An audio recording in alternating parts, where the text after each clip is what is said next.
जय शनिदेव, जय श्री राम भाइयों। आज का जो हमारा विषय है भाकरी का टोटका, इसके बारे में आज हम चर्चा करने वाले हैं, विश्लेषण करने वाले हैं। अगर आपने चैनल को सब्सक्राइब नहीं किया तो सबसे पहले चैनल को सब्सक्राइब करिए, लाइक करिए, शेयर करिए। जो चैनल का संदेश है भाई, धर्म के खिलाफ, कानून के खिलाफ आप कुछ भी काम मत करिए। तो भाइयों, आपने सुना होगा कि बहुत से लोगों के घर में जो कुछ वो खाद्य पदार्थ लाते हैं, जैसे आटा लाते हैं, वो अचानक से कम हो जाता है, या फिर जो रोटियां बनाते हैं अचानक से कम हो जाती है। मतलब घर में बरकत नहीं रहती। जो भी वो चीज़ कुछ लाते हैं घर में वो कम हो जाती है, उसको बरकत नहीं होती। जैसे किसी के खेत में फसल तो बहुत अच्छी है, लेकिन जितनी होनी चाहिए उतनी नहीं होती। मतलब ये टोटके होते हैं कि जो लोगों को बरकत नहीं मिलती। तो जो आज का जो हमारा विषय है भाकरी का टोटका, मतलब भाकरी मतलब एक रोटी होती है और वो अपने आप गायब हो जाती थी। जैसे एक महिला 10 रोटियां बनाती थी, उसमें से कम 4 रोटियां अपने आप गायब हो जाती थी। तो ये घटना है कम से कम 70-80 साल पुरानी, और ये हमारे दादा गुरु के घर में घटना हुई थी। दादा गुरु की और जो हमारी दादी थी उनके साथ में घटना हुई थी। आप सबको मालूम है कि जो हमारे दादा गुरु थे वो सबसे बड़े तांत्रिक थे। उनके पास में इंद्रजाल विद्या थी, अघोरी विद्या थी और नारायणी विद्या भी थी। तो वो सबसे बड़े वो महाराज भी थे, तांत्रिक भी थे, आचार्य भी थे। उनके पास बहुत सी विद्याएं थी। फिर भी उनके साथ में ये घटना घटित कैसे हुई, ये घटने का राज क्या है, जो घटना घटित हुई उसका कारण क्या है, ये सब बातों पर हम विस्तार से आप इसमें चर्चा करने वाले हैं, जो कहानी आपको बताने वाले हैं। और देखिए, हमारा हर बात में कुछ ना कुछ मकसद जो होता है आपको सिखाने का होता है। इसी वजह से वीडियो को आपको पूरा देखना है, ध्यान से सुनना है। आप क्या करते हो, अधूरा वीडियो अगर सुनते हो तो जो हमारा मकसद है आपको समझने का वो विफल हो जाता है, आप वो समझ नहीं पाते। जो भाकरी का टोटका है भाई, वो क्या है?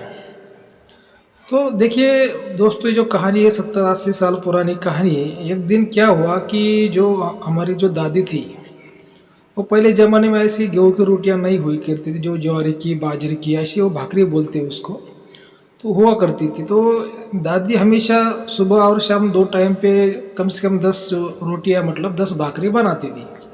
लेकिन सुबह सुबह क्या हुआ कि एक दिन कुछ 2-3 अघोरी तांत्रिक लोग आ गए। जो दादी थी वो अंदर रोटियां घर में बना रही थी और वो बाहर खड़े थे। अब जैसे वो 2-3 तांत्रिक लोग आ गए तो जो बाहर के जो कुत्ते होते हैं, तो हमेशा वो दादी के घर के आगे 2-3 कुत्ते बैठते थे। दादी भी उनको रोटियां डालती थी। लेकिन जैसे वो तांत्रिक आ गए तो कुत्ते ज़ोर ज़ोर से भौंकने लगे। और जो दादी थी वो घर में अंदर भाकरी बना रही थी। तो दादी को लगा कि ये ऐसे ही भुगते होंगे, कोई मतलब दूसरा कुत्ता आया होगा या फिर कुछ वो ऐसा हुआ होगा, ऐसे भूख रहे होंगे। तो दादी ने क्या किया, जो एक लकड़ी थी वो चूल्हा के पास में, वो लकड़ी कुत्तों को फेंक कर मार दी।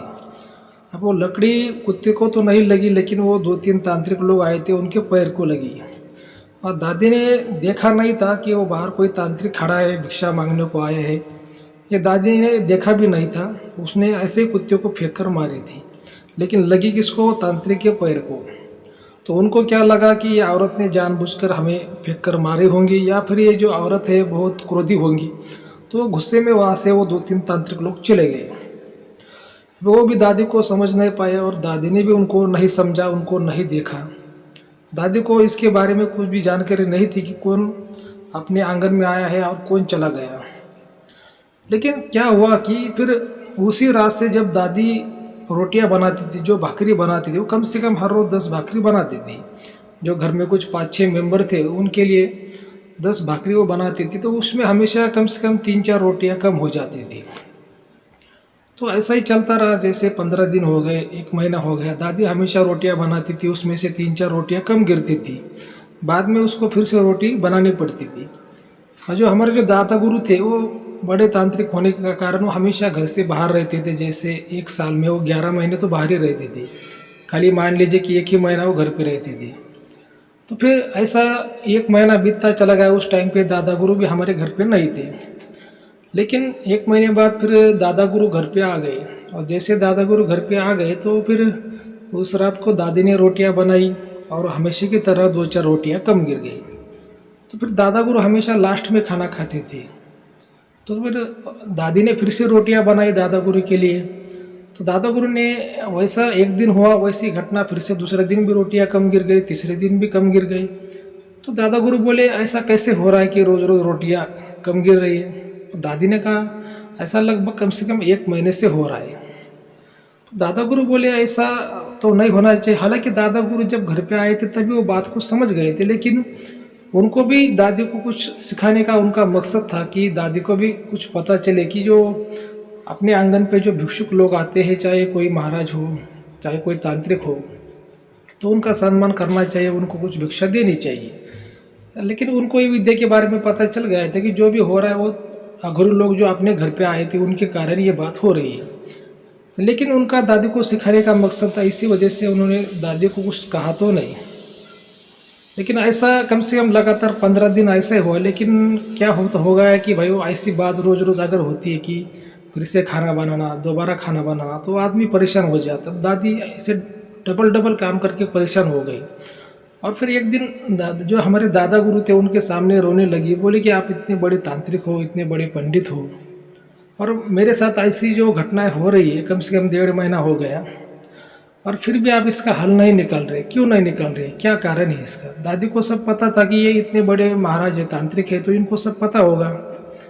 तो फिर दादा गुरु ने वो उसको दादी को बोला कि ऐसे ऐसे कुछ तांत्रिक लोग घर पे आए थे, तो तूने ऐसा ऐसा किया था, उसके कारण ये घटनाएं घटित हो रही है। ऐसा तूने नहीं करना चाहिए था। जो भी अगर कुछ बाहर घटना घटित हो रही तो उसको देखना चाहिए था कि क्या हो रहा है, कौन आया है अपने आंगन में, कौन आया अपने घर पे। तो फिर दादी ने बोला कि गुरुजी, जो दादा गुरु थे हमसे, तो दादी ने उनसे माफ़ी मांगी और बोला कि मैं काम में बिजी थी, इसी वजह से मैं बाहर नहीं जा पाई, जो भी गलती हुई मुझे माफ़ कर दीजिए। लेकिन अभी जो समस्या अपने घर पे आ गई है, इसका निवारण कैसे करने का।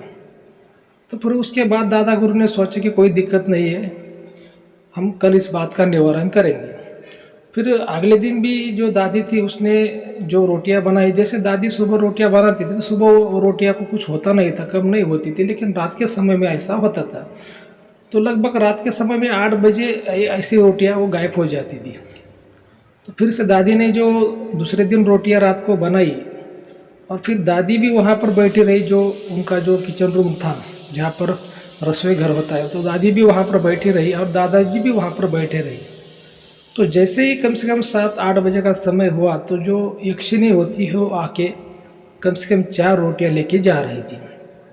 जैसे वो लेके जा रही थी तो फिर दादाजी ने उसको पकड़ा, उसके बाल को पकड़ा, और फिर उसी के साथ में वो उसके पीछे पीछे गए। तो वो रोटियां मतलब कहाँ जाती है, वो कहाँ लेकर जाती है। तो जो गांव के पास में एक जंगल था, बहुत बड़ा एक पहाड़ था, तो वहाँ पे वो 2-3 तांत्रिक लोग थे, वो साधना कर रहे थे, और उनके पास ही वो रोटियां जा रही थी। कम से कम लगभग 4 रोटियां वहाँ पे जाती थी। फिर वहाँ पे जब दादा गुरु उन तांत्रिकों के पास में गए तो फिर उन्होंने दादा गुरु को देखा, दादा गुरु ने उनको देखा। तो जैसे उन्होंने दादा गुरु को देखा तो दादा गुरु के वो चरणों में गिर पड़े, क्योंकि दादा गुरु उस समय में हमारे बहुत ही बड़े तांत्रिक थे। उनको सब जितने भी अघोरी लोग थे सब उनको जानते थे। तो बोले कि गुरुजी, आपका यहाँ पे आगमन कैसा हुआ, आपने कष्ट क्यों किया, आप यहाँ पर कैसे आ गए, आपका इस गांव से क्या नाता रिश्ता है। तो फिर दादा गुरु ने उनसे कहा कि ये मेरा गांव है, मैं यहाँ पे रहता हूँ, और ऐसा ऐसा जो कुछ टोटका हुआ है वो तुमने मेरे घर पे किया है। तो उन्होंने कहा कि गुरुजी, हम सो कम से कम यहाँ पे 1.5 महीने से साधना कर रहे हैं, और हमने तो यहाँ पे कुछ खाया भी नहीं, लेकिन जो कुछ हुआ आपके पत्नी से गलती, तो जो हमारे साथ में जो यक्षिणी थी तो उसने रुष्ट होकर ऐसा कृत्य किया है, ये कृत्य हमने नहीं किया है, जो भी हुआ हमें माफ़ कर दीजिए। तो फिर उन्होंने दादा गुरु से माफ़ी भी मांगी और दादा गुरु को बताया कि जो रोटियां आती थी वो जंगली जानवर खाते थे, जो चिटिया है, पशु पक्षी है, वो खाते थे, और इससे क्या है कि आपकी पत्नी को भी बहुत सा पुण्य मिल गया, और उनका जो कुछ काल सर्प योग था वो भी कम हो गया। लेकिन इसमें से हमने कुछ रोटी भी नहीं खाई है, जो कुछ किया वो यक्षिणी ने किया है, और हमारा ऐसा कोई मकसद भी नहीं था। तो ये क्या हो जाता है कि जो तांत्रिक लोग रहते हैं उनके जो शक्तियाँ रहती है, उनके आसपास में जो भी यक्षिणियाँ रहती है, जो भी कुछ काली शक्तियाँ रहती है, तो अगर हम किसी तांत्रिक को चोट पहुंचाते हैं, उसका दिल दुखाते हैं, तो भले वो तांत्रिक आपका नुकसान ना करे, लेकिन उसके पास में जो शक्तियाँ होती है तो वो उस व्यक्ति का नुकसान करती है। और ये जो बात थी, ये अपने दादा गुरु को भी ये बात मालूम थी, इसी वजह से दादा गुरु ने भी उन लोगों को माफ़ कर दिया। और फिर उनको साथ में घर पर लेके आए, उनका मान सम्मान किया, उनको खाना पीना खिलाया, उनको कुछ दक्षिणा भी दी, दान भी दिया, और फिर वो कहानी वहाँ पे ख़त्म हो गई। तो ये भाइयों, ये मेरा समझाने का आपको मकसद इतना है कि जो कुछ अगर भिक्षुक अपने घर पे आते हैं, कुछ मांगते हैं, तो जितना ज़्यादा हो कम हो उनको दान धर्म करना चाहिए, उनको देना चाहिए। लोग क्या करते हैं कि कुछ बुरा कहते हैं, बुरा बोलते हैं, ये ऐसा है, झूठा है, वैसा है। अपने को कोई ज़्यादा इतना सोचने वाली बातों से ऐसी बातों में नहीं होती। जो भी भिक्षुक आता है उसको चाहे ज़्यादा हो चाहे कम हो, लेकिन दान धर्म करना चाहिए। ठीक है, आपको अगर एक कहानी अपनी आज का वीडियो आपको अच्छा लगा तो अपने चैनल को सब्सक्राइब करिए, लाइक करिए, शेयर करिए। जय शनिदेव, जय श्री राम।